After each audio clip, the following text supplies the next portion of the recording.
Miss হবে না আপনার পছন্দের টিভি শো, দেখুন জি5 অ্যাপে একদম ফ্রি। অর্চিতা অর্ক 22 বছরের পরিচিতি, সে ছোট্টবেলাকার ফ্রেন্ড, চাইল্ডহুড ফ্রেন্ড। অ্যাকচুয়ালি তখন চিনতাম না, যেহেতু বাবারা কালিগ, তো আমাদের দেখা হয় 4 বছর বয়সে। মানে রেলগাড়ির কামরায় প্রথম দেখা নয়, প্রথম দেখা হচ্ছে লঞ্চে, সুন্দরবনের লঞ্চে। ওকে একসাথে ঘুরতে যাওয়া, একসাথে ঘুরতে গিয়ে। তারপর আস্তে আস্তে তো বড় হওয়ার পর ও আর আমার আলাদা স্কুল ছিল, তো 11-12 থেকে একসাথে টিউশন পড়ার পর আমরা এক জায়গাতে অ্যাক্টিং শিখতে ভর্তি হই। বন্ধুত্ব থেকে তারপর পজেসিভনেস কাজ করে ওর মধ্যে কিছু, এইভাবে চলতে চলতে তারপরে আমি বলি যে না, এরকম কিছু করা যাবে না। কারণ আমার সবসময় মনে হতো যে আমরা যদি কিছু একটা রিলেশনের মধ্যে থাকি তাহলে হয়তো বাড়ি থেকে ব্যাপারটা অন্যভাবে যাবে। আমরা বড় হয়ে সেটা বুঝতে পারলাম কতটা ভুল ছিলাম আমরা। আমাদের দুই বাড়ি দুই পক্ষ একেবারে একদম রাজি ছিল, শুধুমাত্র আমাদের দুজনের একসাথে মানে সম্পর্কে আসা হচ্ছিল না।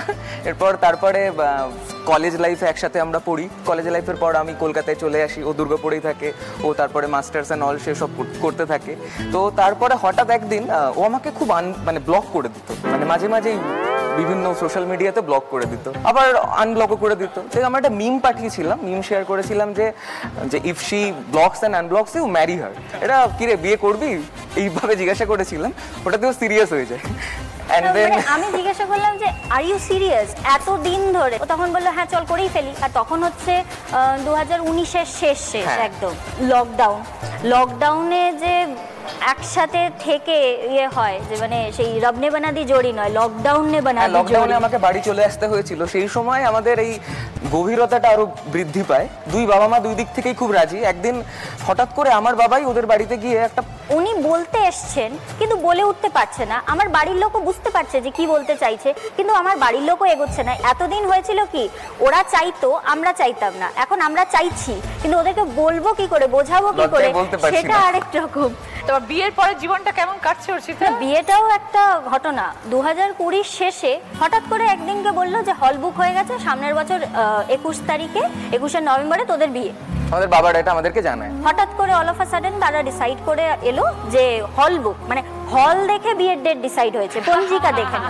আমরা দুজন ছোটবেলার থেকে একটু থিয়েটার করতাম, তো আমাদের ওখানে দুর্গাপুরে যেখানে আমাদের বিয়ে হয়েছিল সেটা মাল্টিপারপাস হল, সেখানে বিয়েও হয়, সাংস্কৃতিক অনুষ্ঠানও হয়, গেট টুগেদারও হয়। তো যে মঞ্চে ছুটি নাটকেও আমার মা হয়েছিল, ঠিক একই মঞ্চে আমাদের বিয়ে হয়। একই মঞ্চে একবার মা একবার বউ, আর এখন তো ওর মেয়ে হয়ে গেছি। সবসময় বাবার মতন আমাকে আগলে আগলে রাখে। হ্যাঁ, অ্যাকচুয়ালি ওখানে এসে ভীষণ ডিপেন্ডেন্ট হয়ে গেছে আমার উপর। যখন বাড়িতে ছিল তখন খুব ইন্ডিপেন্ডেন্ট ছিল, এখানে ওর জগৎটা আমি কেন্দ্রিকই। আমি বলি একটু বাইরে যাও। কলকাতায় সাবলীল নয় নাকি? অতটা সাবলীল নয়, কিন্তু এখন অনেকটা হয়ে গেছে, এখন রাস্তা চিনতে পারে, আগে বাড়ির রাস্তা ভুলে যেত। মানে ও যতক্ষণ কাজে থাকে ততক্ষণ আমি ঘরে পুরো ডিপ্রেসড হয়ে বসে থাকতাম। অ্যাকচুয়ালি আমিও পেশাগত শিক্ষিকা, নারায়ণা স্কুলে টিচার। তো বাড়ি ফিরবার পর থেকে ওকে যদি না পেতাম, মানে সারাটা দিন বোর লাগতো, কি করব, সময় কাটছে না। এখন তুমি স্কুলে পড়াও? হ্যাঁ, স্কুলেও পড়াই, বাড়িতেও টিউশন পড়াই। Very good. আর অর্ক কি করো? আমি একটা বেকারি কোম্পানিতে অপারেশনস দেখি, আর এছাড়া আমি আকাশবাণীতে যুক্ত আছি একটা ক্রীড়া বিভাগে, স্পোর্টস প্রেজেন্টার হিসেবে। তো সেটাই আমার কাজ, পেশাগতভাবে এই কাজ। জি5 ডাউনলোড করুন আর সব এপিসোড দেখুন একদম ফ্রি।